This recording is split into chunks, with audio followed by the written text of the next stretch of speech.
Lord of the Mysteries. Chapter 186. The Handsome Captain.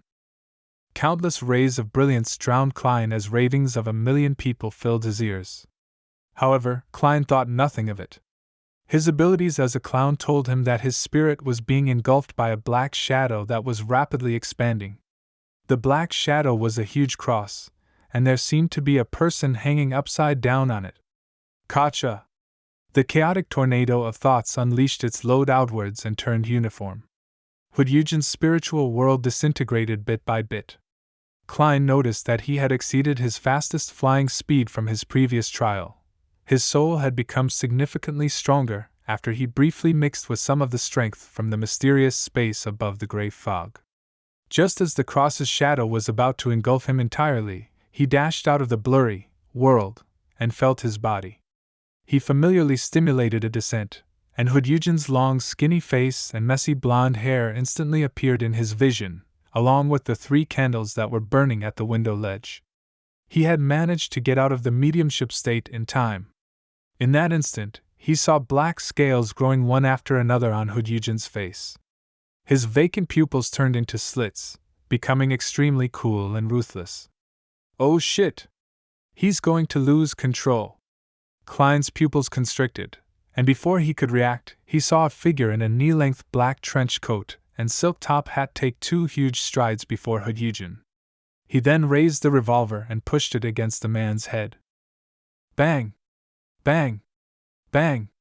Bang! Bang! Dunsmith fired 5 bullets consecutively.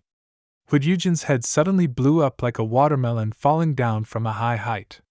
The red and white rainstorm splattered across each and every corner of the room. He had taken care of Eugen before he lost control completely. Klein, who was 50 centimeters away, was covered in blood and dirt. He looked at Dunsmith in a daze, only having the feeling that the captain was very handsome at that moment. As long as you ignore his memory problems, the captain is very trustworthy. He complimented sincerely from the bottom of his heart. Did an accident happen?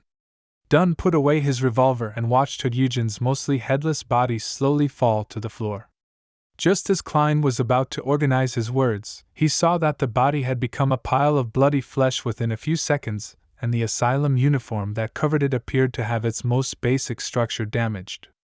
Eugen's corpse was left with very few complete items. There were dozens of scales twinkling with a black shimmer, and his heart that had turned crystalline and faint blue. The heart had a magical luster, like a diamond refracting incoming light. It could calm someone down or make them restless. It could create tension or develop chaos. But other than that, there was nothing notable. This item should be controllable. After Dunn holstered his revolver, he took out a black glove and wore it on his right hand. He then squatted down to pick up the crystalline heart. A controllable item. According to what the captain previously mentioned, it could be used as the main ingredient for the formula of a Sequence 7 psychiatrist. But would it lead to the advanced Beyonder losing control even more easily? Klein took out his handkerchief to wipe the blood from his face and body. He then picked up his specially made tarot cards and cleaned their surfaces. He looked at the ground and asked curiously, "What kind of items would these black scales be considered as?" "These are ingredients that are contaminated with Beyonder power. They could be made into items that have long-lasting effects. For example, our demon-hunting bullet's ability to injure dead spirits or monsters would decrease drastically as soon as they passed the 3 months mark, leaving only a tiny portion of demon-hunting characteristics in the remnant materials. If the materials used were something like the black scales, the effective period would be as long as a year or 2, and the effects would be even better. Of course, due to their characteristics, the black scales are obviously not suitable to be made into demon-hunting bullets," Dunn explained as he took a piece of paper from Klein to wrap the blue heart and black scales. "It's just like the materials we use as supplementary ingredients for the potions?" Klein asked. Dunn stood back up and nodded slightly. "Yes. Someone who loses control will really become a monster." Klein sighed. He seized the opportunity while the room was still sealed with a wall of spirituality, and quickly described his encounter in Eugen's mind. When I was communicating with Hudyugin's spirit, I saw a figure like the true creator in his mind. But it was different from the mainstream ones. It wasn't the chain-bound hang giant, nor was it the eye behind the shadow curtains. Instead, it was similar to the one you saw in Hannas Vincent's dream. Hannas Vincent was a member of the Aurora Order. As Melissa's friend, Selena, had peeked at his incantations and completed the magic mirror divination, it led to the Nighthawk's investigation of him.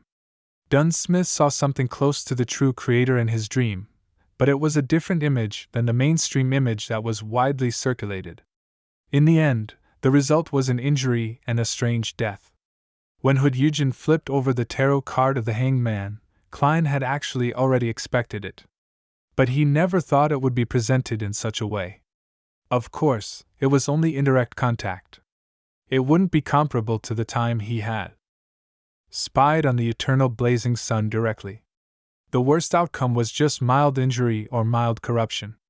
As he listened to Klein's description, Dunn's expression became solemn. He knitted his eyebrows and said with a deep voice, "A huge cross, black nails, a naked man covered in blood hanging upside down? I didn't see it clearly. That's also the reason why I'm not injured.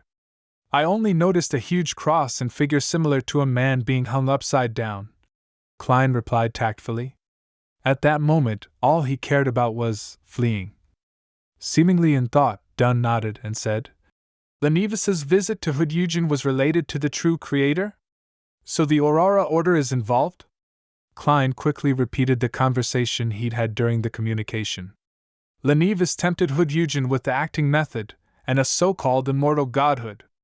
But I don't understand why he said that it was the worst of times, and also the best of times. Perhaps it was just the way he speaks as a swindler? The help Hudyugin provided involved a sinister and dark altar. I suspect that Lenevis is plotting something terrifying."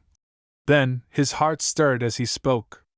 "Captain, do you remember the letter written to Mr. Z? The letter that the member from the Aurora Order whom I killed carried.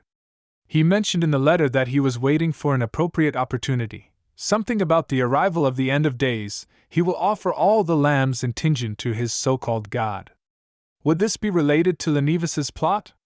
Could Lenevis be the Mr. Z from the Aurora Order?" Dunsmith thought carefully and said, "I don't think so. Lenevis couldn't be Mr. Z, otherwise he wouldn't be setting up a fake steelworks company to scam people while the Aurora Order was up to something. It would introduce too many variables in his main mission. If anything went wrong with the scam, he would draw the attention of the police and us. He would have to run away from Tingen and abandon his plan. Of course, if he was just insane, it would be perfectly normal for him to act illogically. But judging from the scam he set up, the calmness and cunningness with which he swept away the money doesn't make him look like a real lunatic. So, I don't think he's Mr. Z from the Aurora Order. Of course, he might really be involved in the matter as mentioned in the letter. The one offering all the lambs in Tingen to the so-called god." Upon saying that, Dunn paused, then paced back and forth as he said, "This incident might have quite severe repercussions. We have to reinvestigate Lenevis and get some clues. Let's clean up the scene and cover up any evidence here. Let everyone know that Hudyugin died but leave no clue as to who killed him. This should lead to action by the psychology alchemists or other beyonders that are paying attention to the asylum. They might know something. The Lenevis scam is either still in the hands of the police department or transferred to the mandated punishers. We'll join the investigations by saying that we obtained clues while investigating the Aurora Order. Then, we'll work together with the mandated punishers and the machinery hive mind.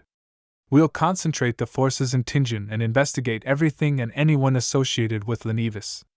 We can request assistance from Backlund Diocese and the Holy Cathedral if it's necessary." After that, Dunn turned his head sideways to look at Klein. He ruminated and said, "Do you have anything that you'd like to add?" "Captain, you basically said it all." Klein shook his head solemnly. "No." He hurriedly used ritualistic magic to remove some of the necessary traces with the aid of the simple altar that he had yet to clear in order to ensure that no one would be able to tell that they were the ones who killed Hudyugin. Then, he put away his ingredients, blew out the candles, removed the wall of spirituality, and left the ward in silence with Dunn Smith. They left the asylum by climbing over its walls. Go back and rest. Dunn stood at a corner without a street lamp. He pressed his black silk hat and said, "There are many things that can only be done tomorrow." "All right." Klein wasn't a sleepless who only slept 2 to 3 hours a day. He immediately bade farewell to the captain and took the Nighthawk's dedicated carriage that was waiting nearby and returned to Daffodil Street. Before he entered the carriage, he turned back to take a glance. He saw the captain still standing in the dark which even the moonlight couldn't touch.